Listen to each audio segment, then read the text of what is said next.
नमस्कार, welcome to another episode of DITF आज की मुलाकात। आज हम मिलने जा रहे हैं कलकत्ता के मशहूर चार्टर्ड अकाउंटेंट R.K. व्यासी। नमस्कार सर। नमस्कार, जय श्री राधे। जय श्री राम। वेलकम टू बॉम्बे सबसे पहले, और thank you for giving us such your valuable time कि आप बॉम्बे आए और आप DITF के आज की मुलाकात में आप आए। It is my pleasure. Pleasure तो हमारा है सर। क्या आप इतने सो हाउस लाइफ सर? फाइन।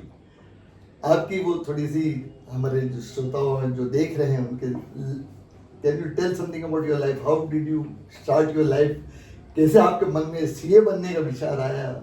ये सीए बनने का विचार मेरा कॉलेज में आया जब मैं सेंट जेवियर्स कलकत्ते में था। अच्छा, पहले से आप कलकत्ता ही थे? तो कलकत्ता ही मेरा एजुकेशन हुआ और पढ़ाई लिखाई सारी वही हुई। वहाँ बच्चे सीए फाउंडेशन की, जो पहले उसको सीए एंट्रेंस एग्जाम बोलते थे, उसकी तैयारियां कर रहे थे। मैंने बोला यार क्या है बोला भाई साहब ये सीए की डिग्री है। उस समय 1977-78 के अंदर में सीए का एक बहुत बड़ा क्रेज था। अरे ऑल ओवर इंडिया 2% 2.5% से ज्यादा सीए के रिजल्ट नहीं होते। सही बात है। और तो मैंने कहा कि भाई क्यों नहीं अपने भी एक टफ लाइन के अंदर में प्रवेश किया जाए। तो बीकॉम करते करते ही साथ साथ में साइमल्टेनियसली आई स्टार्टेड डूइंग। अच्छा, आपने दोनों साथ में किया? तो you have become a CA at a very young age. हाँ, यंग एज 21 साल की अवस्था में ठाकुर जी की कृपा से, माता पिता के आशीर्वाद से मैं चार्टर्ड बना 1981 में। और तीसरा कोर्स भी मैं साथ में कर रहा था, वो कंपनी सेक्रेटरीज का। Oh, CS. तो I become BCom honours from Saint Xavier's Calcutta in 1980 at the age of 20. Wow. I become CA at the age of 21 in 1981. I become company secretary at the age of 22 in 1980. क्या बात है। तो 3 course मेरे simultaneously Thakur की कृपा से चल रहे। तो शादी कौन सा साल हुई सर? 1982 में। तो भी मुझ पे heavy demand। क्या रहा होगा जमाना आपके पास, सब लाइन लगी हुई है आपके। लेकिन उस समय तो माता पिता का सर्वाधिकार रहता था। वो तो है। उन लोगों ने देख रखी थी, केवल मैंने अच्छा, डिग्री के चलते उसको रोक रखा था। तो एक फॉर्मेलिटी के तौर पर वो देखा देखी होकर के वो कंप्लीशन हुआ। यस, तो ये बहुत बड़ी कृपा रही। और बीकॉम में भी मैं कलकत्ता यूनिवर्सिटी में मेरा टॉप 10 में रैंक था, 8वां रैंक था, 8th rank university. That's great. और सीए भी मैंने फाइनल में बहुत टफ कॉम्बिनेशन लिया था। उसमें ऑपरेशन रिसर्च होता था और टैक्स प्लानिंग होती थी। यस। तो मैंने टैक्स प्लानिंग से सीए फाइनल किया ऑप्शनल सब्जेक्ट्स के अंदर। ऑप्शनल सब्जेक्ट क्योंकि I used to study ITR, income tax reporters, when I was an student. उस जमाने में तो उस जमाने में हाँ, तो ये एक बहुत पैशन था कि अपने को कुछ एक नया बनना है। और कलकत्ते में विशेष रूप से उस समय I was the 3rd chartered accountant to be in practice in our community, दादिश कम्युनिटी। अच्छा। एक हमारे ओम प्रकाश जी आचार्य जोधपुर से थे, एक परमानंद जी तिवारी बीकानेर से थे। अच्छा। और तीसरा मैं शेखावटी अंचल से लक्ष्मणगढ़ का राजेंद्र कुमार व्यास 1981 में चार्टर्ड और प्रैक्टिस में ही स्टार्ट मैंने। अच्छा, you started your career into practice वगैरह। Practice itself. ओके। तो मैं 3 साल आर्टिकल किया एक मीडियम साइज फर्म में, and then I used joined SR Bartleby. Now that has become Ernst & Young E&Y. Big 4 में आ गई। बिग 4 में। तो at that time they had a tie up with E&Y। तो उनके साथ में एक टाई अप कर करके मैंने ऑडिट असाइनमेंट एश्योरेंसेस के अंदर में एक परफेक्शन लेने के लिए उस फर्म को ज्वाइन किया था। ज्यादा दिन नहीं था, 1.5 साल रहा, लेकिन वहां पर भी बहुत अच्छा नाम कमाया। और आज भी मेरे उनके सारे पार्टनरों से बहुत अच्छे रिलेशन है। तो ये प्रैक्टिस में होते होते ही आप अभी नाउ आई हैव हर्ड कि you are a very big social worker, काफी संस्थाओं से आप जुड़े हुए हैं। संस्थाओं से जुड़ने का कारण ऐसा था कि मैं ये मानता था कि भी सीए प्रोफेशन कर करके तो आप अपने अर्थ का साधन बनाते हो, लेकिन अपने जो कुछ भी हासिल किए हैं उसमें समाज का एक बहुत बड़ा रोल रहता है, न केवल ओनली अपने ही समाज का बल्कि अन्य समाजों का। सही बात, सही बात। तो मैंने हमेशा इस चीज को तजरीर दी कि सनातन धर्म में हमारे 3 ऋण माने जाते हैं। व्हेन जीव इज बॉर्न, तो उसके ऋषि ऋण, देव ऋण और पितृ ऋण। राइट। उसके अंदर में ऋषि ऋण में है, हम ब्रह्मचर्य का पालन करके जो अध्यापन और अध्यापन करते हैं, शास्त्रों का अध्ययन करेंगे तो हमारा ऋषि ऋण पूर्ण होता है। यज्ञादिक अनुष्ठानों के द्वारा हम गृहस्थाश्रम में प्रवेश कर करके हम देव ऋण को चुकाते हैं, और संतानोत्पत्ति जब हम विवाह करते हैं, परिणय सूत्र में बंधते हैं, तब हमारा हम ऋण जो है वो चुकाते हैं हमारे देवताओं का, पितरों का।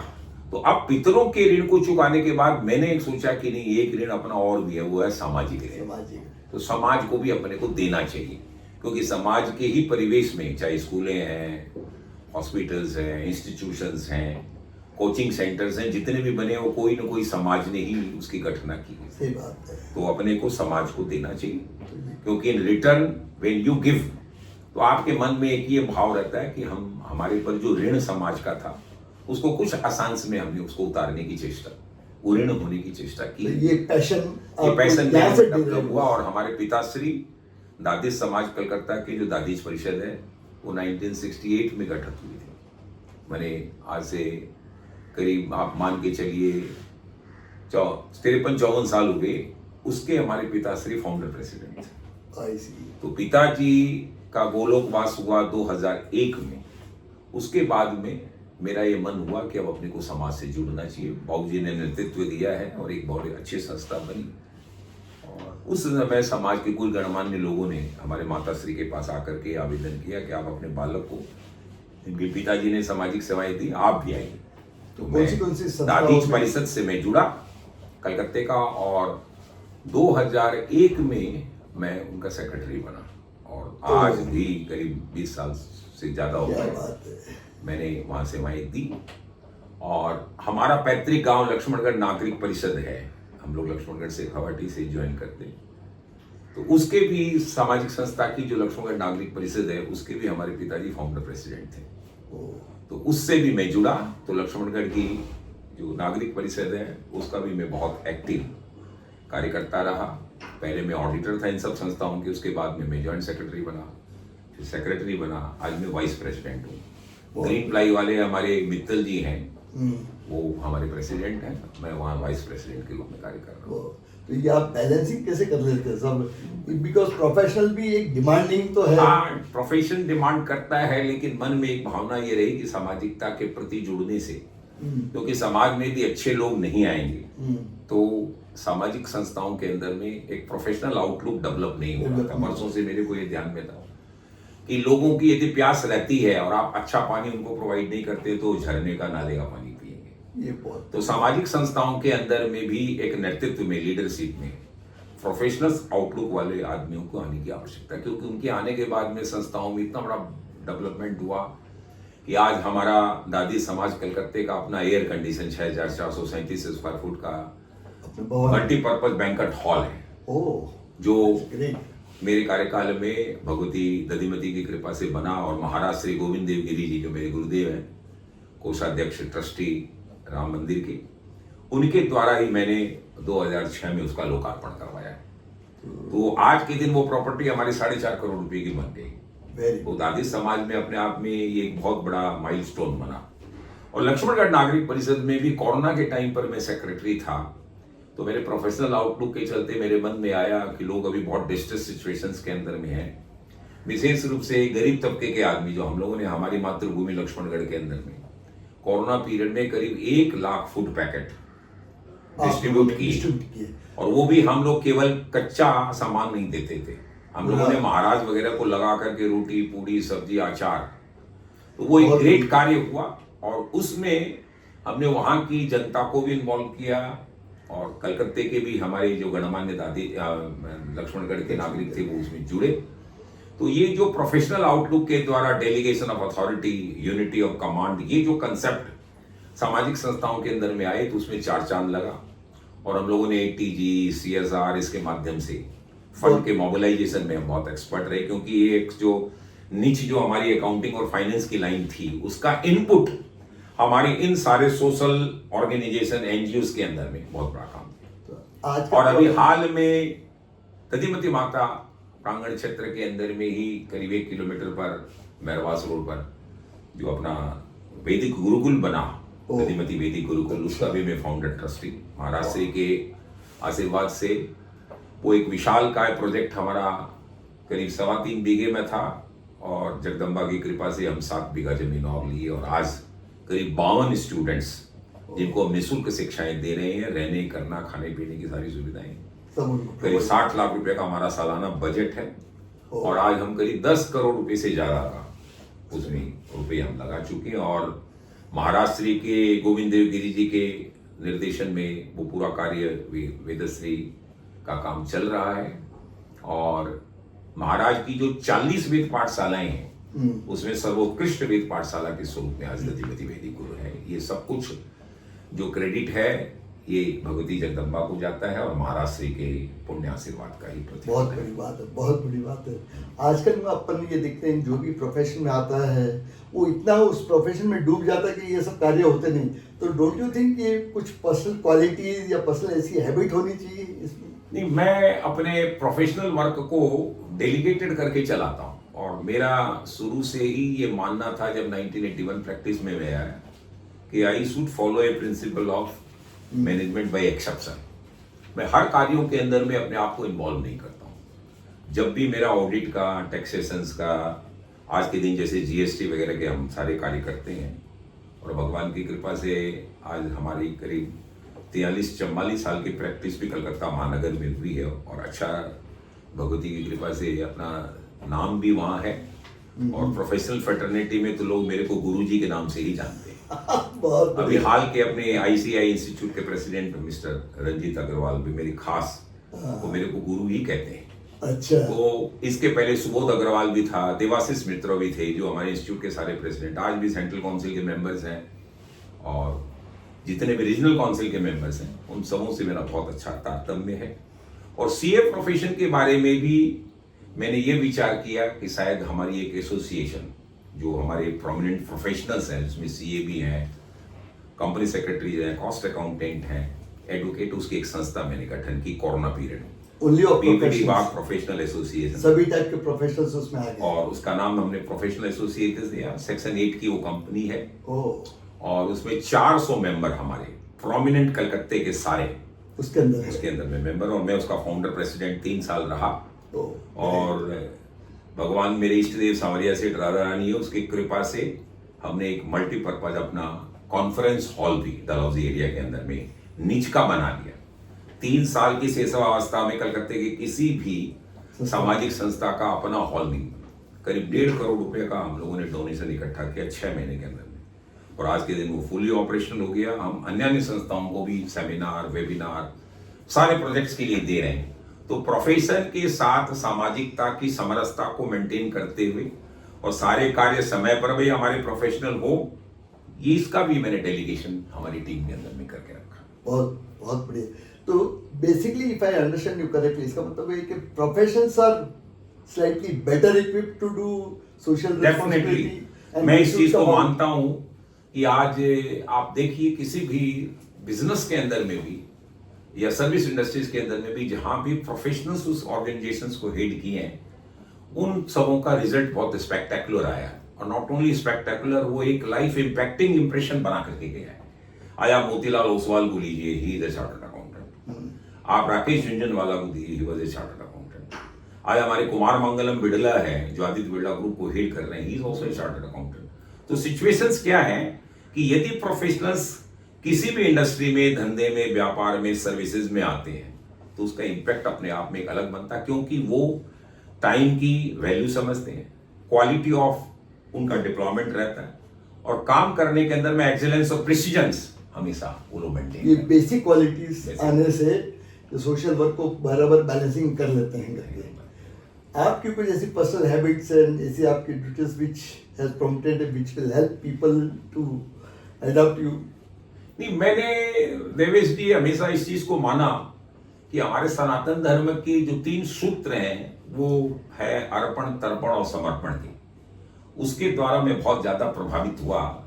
मैं किसी एक संत की व्याख्या पढ़ रहा था, तो उन्होंने कहा कि जो कुछ भी आप प्राप्त करते हो, आपका समाज के प्रति एक इतना बड़ा ऋण है कि जब तक आप उसको अर्पण कर करके देकर न जाओ, तब तक आपका ऋण पूरा होता नहीं। तो जो भी एक्सेलेंसेस भगवान की कृपा से जिस विधा में, चाहे वो इंडस्ट्री में है, धंधे में है, व्यापार में है, सर्विसेज में है, वो अर्पण फिलॉसफी में देनी चाहिए। और द्वितीय तर्पण की बात यह है कि हम हमारे बुजुर्गों का सम्मान करना सीखें, विशेष रूप से हमारे गुरुओं का, हमारे पितरों का। आज हम संस्कार विहीन होते जा रहे हैं, विशेष रूप से यंगर क्लान। वो साक्षर तो हो रहे हैं, लेकिन गुरुजी कहते हैं कि यदि संस्कार विहीन यदि कोई साक्षर है तो वो राक्षस है। साक्षर को आप उल्टा करिए विलोम में तो वो राक्षस बन जाता है। तो विपरीत के अनुभाव में तो ये हमारी फिलॉसफी रही है कि हम हमारे बुजुर्गों को सम्मान दें, विशेष रूप से यंगर सीनियर्स को सम्मान दें। और समर्पण की भावना ये कि जिस फील्ड में भी ठाकुर ने आपका डीएनए बनाया है, आप एकदम डेडिकेटेड होकर के अपनी सेवाएं उसमें दीजिए, तो आप निखर करके आते हो। तो मीरा की गिरधर गोपाल जैसी भक्ति यदि होती है आपके काम के अंदर में भी, तो आप निखर के आते हैं और यू बिकम ए कंस्पिकुअस। आपको लोग पहचानने लगते, क्योंकि आपकी कला बोलती है। आपका कोई एसोसिएशन, आपका कोई जन्म, कोई जाति नहीं बोलती है। आपको प्रणाम करते हैं आपके पांडित्य को लेकर के। तो एक्सेलेंस, वहां डेडिकेशन की आवश्यकता है कि जब तक आप डेडिकेशन न करो। जैसे मैं टैक्स प्रोफेशन में आया, when I was a student I was not required to read ITR. मैं आईटीआर उस समय पढ़ता था जो हाई कोर्ट और सुप्रीम कोर्ट के वकील पढ़ते थे। तो सिचुएशन ऐसा है कि मैंने जब सोचा कि यदि मैं प्रैक्टिस में जाऊंगा तो मेरे लिए ब्रेड भी यही होगा और बटर भी यही होगा। तो why I don't adopt that culture since my studies in babyhood. So ये आई थिंक ये जितने भी अपने लिसनर्स है, they should try to adopt this virtues को लाइफ में अडॉप्ट करने की आवश्यकता है। और अनफॉर्चुनेटली अपन ये थोड़ा सा देख रहे हैं कि वो जो बिजनेस में लगे, वो बोलते हैं ना, तृष्णा और आशा का कभी अंत नहीं होता। नहीं, कहीं नहीं वो somewhere we have to draw a limit.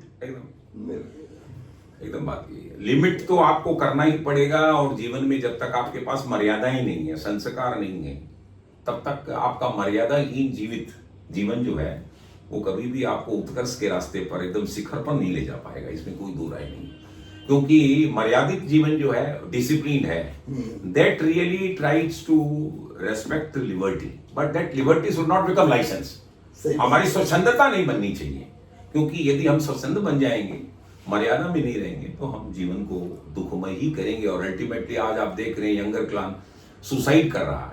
Stress के अंदर में बच्चे स्कूलों के वो सुसाइड कर रहे हैं, क्योंकि उनके मन में जो एक स्ट्रॉन्ग विल पावर, जो आत्मबल होना चाहिए थे, जिसका विशेष रूप से दायित्व हमारे सामाजिक संगठन के जो नेतृत्व हैं, लीडर्स हैं, उनकी आवश्यकता है, स्कूलों के आचार्यों की आवश्यकता है, घर के अंदर में पेरेंट्स की आवश्यकता है। वो बच्चों को वैसे ज्ञान देते नहीं, क्योंकि उसमें संवादहीनता आ रही है। We don't try to communicate. जैसे आज आप ये एपिसोड कर रहे हैं, ये हमारा कम्युनिकेशन है। तो जो कुछ भी हमने अर्जन किया है, we want to try to share with the others, that's all. सही होना चाहिए। एनी फाइनल कॉल फॉर, अपने बहुत सारे अपने बच्चे लोग सीए में कर रहे हैं, हाँ। उन लोगों को आपको कुछ खास कुछ बोलना चाहिए? मैं सीए के बच्चों को यही कहूंगा कि बहुत अच्छा प्रोफेशन है और आप दृढ़चित्त होकर के पढ़ाई करिए। जब आप स्टूडेंट लाइफ के अंदर में हैं, don't try to get your mingled with the other affairs. विशेष रूप से बच्चे कुछ मूवीज की तरफ ज्यादा चले जाते हैं, कुछ उपन्यासों की तरफ चले जाते हैं, कुछ फेल फितूर में चले जाते हैं। आवश्यकता उसकी नहीं है, क्योंकि जब तक आपको पढ़ाई करना है 21 साल, 22 साल, 23 साल तक, उस समय आप दृढ़चित्त होकर के पढ़ोगे, डेडिकेटेड होकर के, तो डेफिनेटली आप पास कर पाओगे। और आने वाला समय, क्योंकि अभी भारतवर्ष की आबादी 140 करोड़ है और हम 4 लाख चार्टर्ड अकाउंटेंट ही हैं। तो आज सिचुएशन ऐसा है, क्या डिमांड है, there is a huge demand for chartered accountant in the years to come. और विशेष रूप से अकाउंटिंग का काम आउटसोर्स हो रहा है, अमेरिका से, यूरोपियन यूनियन से, अफ्रीका से, इवन फ्रॉम मिडिल ईस्ट। तो आज यदि बच्चे केवल अकाउंटिंग के काम में जाएं, आज बच्चे डर रहे हैं चार्टर्ड होने के बाद में, वो प्रैक्टिस में नहीं आना चाहते। Why don't they go and venture out in this field, जहां की आपको एश्योरेंसेस का काम नहीं करना है, अटेस्टेशन का काम नहीं करना है, केवल अकाउंटिंग का काम। क्योंकि चार्टर्ड अकाउंटेंट का मतलब he is an accountant who is regulated by charter, क्योंकि चार्टर ब्रिटिश वर्ड था। तो रेगुलेटर्स के लिए स्पेलिंग वर्ड आती थी चार्टर्स की। हम हैं बेसिकली अकाउंटेंट ही। इसलिए यदि हम अकाउंटिंग प्रोफेशन में जाएं तो इतना बड़ा काम है, आप सोच नहीं सकते। लोग घंटे के अंदर में डॉलर्स की रेट अमेरिका वाले देते हैं। मेरा एक खास दोस्त है, वो मेरा बहुत जूनियर कलकत्ते में भी सेंट्रल काउंसिल मेंबर भी बना है, संजीव संघी। वो केवल अमेरिकन अकाउंटेंसी का काम करता है, उसमें भी एक सेगमेंट पेस्ट कंट्रोल वाले का। ओह, इज इट? आप सोचिए, अभी वो अपनी ऑफिस चला रहा है रेंटेड स्पेस के अंदर में, APJ house Calcutta park street में, 4 लाख रुपए महीने का भाड़ा दे रहा है। Can you imagine? Round the clock. लेकिन कारण है कि आज आपकी टाइमिंग और उनकी टाइमिंग अलग है। प्रिसीजन चाहिए, क्वालिटी चाहिए, डेडिकेशन चाहिए, काम आपको पंचुअली करना। हमारे यहाँ होली की छुट्टी है, वहां होली नहीं है, वहां दिवाली नहीं है। They want their work. तो यदि आप वर्क एल्कोहलिक बन करके यदि अपने एग्जीक्यूट कर सकते हैं तो आप अमेरिकन, कारण है कि जब आपको असाइनमेंट देते हैं तो वो इंश्योरेंस पॉलिसी भी करवाते हैं, क्योंकि उसमें लॉसेस के लिए वो आपको हमेशा लाइबल कर सकते हैं। क्लास सूट्स फाइल हो जाती है उनकी यहाँ। तो इसलिए हम पैसे कमा सकते हैं और अनाप शनाप पैसे कमा सकते हैं, ये अपॉर्चुनिटी है। आज आप देखिए पीएसयू के अंदर में बहुत जगह अकाउंट्स रिकंसाइल ही नहीं है, स्टॉक्स नहीं है, डेटर्स नहीं है। आज उनके रिकंसिलेशन का वर्क यदि हमारे डिफरेंट रीजनल काउंसिल, चाहे वेस्टर्न है, सदर्न है, ईस्टर्न है, नॉर्दर्न है, यदि वो लोग चेष्टा कर करके गवर्नमेंट से लाइजन करें, the government of Maharashtra, government of West Bengal, government of Bihar, government Jharkhand, तो आपके पास ऐसे काम पीएसयू में मिल सकते हैं जहां आपका कोई कंपटीशन नहीं है, and they also going to be benefited by you. आप उनके पैसे बचाएंगे, उसी बचे हुए पैसे से सेविंग्स से they will share with you और your fees, that's all. That concept is in America. यदि आप कुछ पैसे बचाते हो तो उसका परसेंटेज आप ले सकते हो। Sharing of fees is not allowed in Indian constitution and for our chartered accountant. America में अलाउ है। आज अमेरिकन सीपीए दे डू। आपकी एनर्जी ऑडिट करते हैं, एनर्जी में यदि उन्होंने 50 लाख रुपए सालाना बचा दिए तो बोलते भाई साहब 20% मेरे को दे दो। अच्छा, 25% भी 30%। तो ये बहुत तरह का काम है और अबंडेंट अपॉर्चुनिटी है विशेष रूप से इंडिया में। अभी जैसे सिंगापुर इंस्टीट्यूट से अपना रेसिप्रोकल एग्रीमेंट हुआ है। Indian chartered accountants are recognised as Singapore chartered accountant on the day they land in Singapore. Yes, तो हमारा रेसिप्रोकल एग्रीमेंट हो गया। जैसे अमेरिकन सीपीए में तो आपको 2-3-4 पेपर और करने पड़ेंगे तब आपको अमेरिकन सीपीए देते हैं, लेकिन सिंगापुर में नहीं है। Similarly that type of treaties we are going to extend it to other countries. तो बच्चे यदि ये डरते हो कि हम भारतवर्ष की सेवा नहीं करते, तो मैं तो उनको कहता हूं कि पहले मातृभूमि की सेवा करनी। जननी जन्मभूमिश्च स्वर्गादपि गरीयसी, ये भावनाएं लेकर के चले तो भारत में भी अबंडेंट अपॉर्चुनिटी है, क्योंकि ऐसी कंट्री आपको वर्ल्ड में खोजने से नहीं मिलेगी। बहुत बढ़िया, बहुत बढ़िया। आई वुड रिक्वेस्ट एवरीबडी जो भी अभी सीए के या प्रोफेशनल लाइन पे रहे इस बात को समझे, करे, देखे और उसको अपन अपने स्वयं में लेकर आवे। आज हम एक नया कर रहे हैं, we will have one rapid question answer करके देखते हैं। Let us see what the best book you have ever read? Bhagavad Gita. Favourite hobby outside work? Outside work, my hobby is reading books. Wow. One thing you can't live without in your daily life? The news. Most influential person in your life? Most important person in my life has been Krishna. Wow. Favorite travel destination? Mountains. Wow. What's the most important lesson you have learned in your career? Career में मैंने हमेशा ये सीखा है कि जीवनम सफलस्तस्य परोपकारायुध्यतः सदा। जो जीवन में दूसरों के भले के लिए हमेशा रेडी रहता है उसी का जीवन सफल है। बहुत बढ़िया। फेवरेट कोट और मंत्रा? कोट और mantra, you can say this is the mantra of life. Favourite way to relax on the day? Relax मेरा एक्चुअल में बुक्स रीडिंग, विशेष रूप से books on spiritualism. What the most rewarding part of your job? Rewarding job, I have done lot of audits in PSUs and in private sectors, and most difficult job I have done even in career when I was an article. Oh. I used to work even hours together. कई बार तो मैंने रात जग करके भी काम किया है। Even in article period. अच्छा। I got best article award at that time. Oh, great. And the last thing is, one thing you look forward in the coming year? देखिए कमिंग ईयर में मैं एक प्रोजेक्ट ले रखा हूँ, वो हमारे दादी समाज कलकत्ते का ही है। हम गंगा सागर में एक दादीज भवन बना रहे हैं। अच्छा। हमने जमीन खरीद ली है 70 लाख रुपए, उसकी रजिस्ट्री हो गई, म्यूटेशन हो गया, कन्वर्सन उसका हो रहा है और अक्षय तृतीया के दिन 30 अप्रैल को हम लोग उसका भूमि पूजन करेंगे।